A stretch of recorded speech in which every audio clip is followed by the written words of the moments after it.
want you to go back in time, not too far off, but within your own timeline. I want you to remember a time when you had a childlike wonder about the world, where everything was fresh, new, and magical. A time where reindeer flew, rabbits hid eggs, and rainbows led to treasures. Now we're jaded adults, where our belief in all things magical too often matches our belief in all things miraculous. However, we are called to believe and trust in God with childlike wonder. So, for this saint story, I'm going to need you to do exactly that. I'm going to need you to remember that all things are possible with God. Have I piqued your interest yet? Today, we're talking about Joseph. Nope, not those Josephs, although that was an interesting take. I'll link to it at the end of the video and in the description. But today, we're talking about Saint Joseph of Cupertino, a simple man with a lot of struggles. When I say simple, I mean, how do I put this delicately? Slow to learn. He was clumsy, slow, and often wandered about aimlessly. He was ridiculed, called open mouth for his tendency to stare with his mouth agape, and he just didn't fit in. Joseph felt he might have a little more luck around the religious. He tried to join the Franciscans, but was turned away. The Capuchins accepted him, but after about 8 months, they too sent him away because he just couldn't seem to do anything right and kept falling into these moments where he just seemed to zone out. We've gone over a saint before who had a tendency to zone out. At that time, they understood it to be a holy ecstasy, but this is the 1600s, and they don't yet understand how someone can be so focused on the Lord that the world just falls away. After being kicked out of the Capuchins, he went back to live with his mother. But she wasn't too thrilled to have her 18-year-old son back in the home. She was embarrassed by him and, quite frankly, didn't want him around. She contacted her brother, who had some authority among the Franciscans, and convinced him to take Joseph in as a servant. Here he was, rejected by his peers, the townspeople, the religious, and even his own mother. He had already been turned away by the Franciscans, so he accepted that he would never be one of them, but only a servant, cleaning and sleeping in their stables. I feel like I recall another Joseph who once stayed in a stable. Anyway, this Joseph was just happy to be of use and went to work with gratefulness and joy. He became more careful with his work and therefore more successful. This didn't go unnoticed. Eventually, the Franciscans allowed him to study for the priesthood.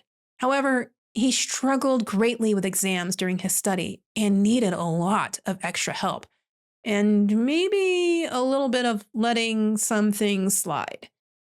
With a lot of effort, and by the grace of God, Joseph made it through the exams and was ordained a priest. When I say by the grace of God, his teachers were sure he would not pass.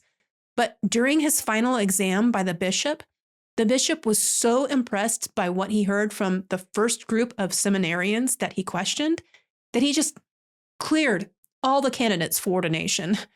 Joseph didn't even have to speak. This is where things start getting interesting. But before I move on, if you haven't subscribed, fly over to that subscribe button and give it a little click.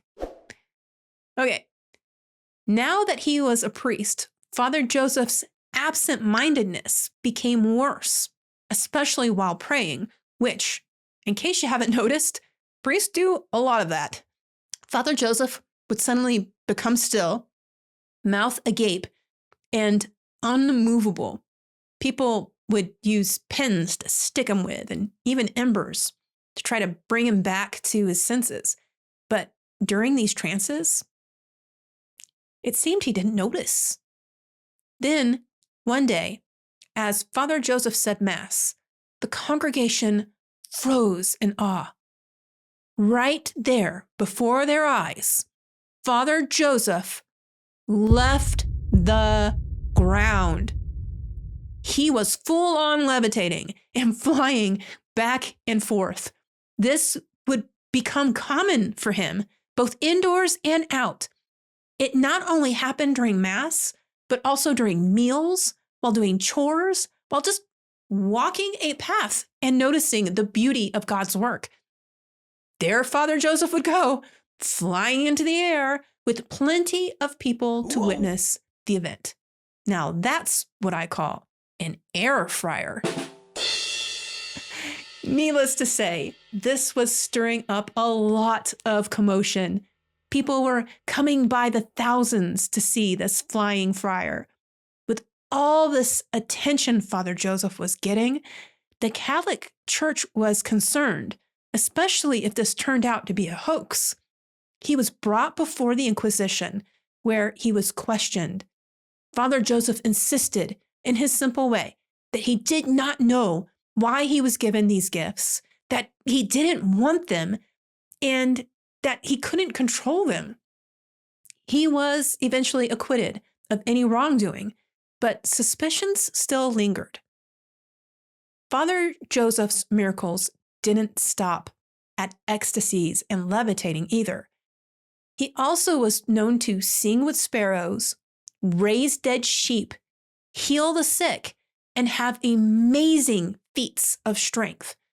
Whoa. The crowds he drew became larger, and this concerned many of his fellow priests. Eventually, Father Joseph was brought before the Pope. As he knelt in respect, not worship, wouldn't you know it, he levitated right in front of the Pope's eyes. It was decided that Father Joseph should be hidden away.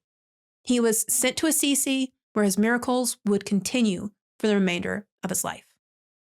As Christians, we are pretty accustomed to hearing of amazing and awe-inspiring events from people that society looks down on. After all, Jesus himself was born into a poor family with straw for bedding. Saint Joseph of Cupertino is another example of someone who was scorned by society, but raised up, quite literally, by God. We need to remember that everyone deserves dignity because everyone is loved by God, and that he often uses those we put down to humble our prideful hearts. Anyway, thanks to Mother Loving Christian for one of those puns. Comment below on which you thought was his. I'll give you a hint. It was the best one. Then go check out his channel and subscribe. Also, I told you I would link to a video on the other Josephs, so here it is. It includes a quiz that is so easy. Saint Joseph of Cupertino could pass it with flying colors. Can you, though? Saint Joseph of Cupertino, pray for us.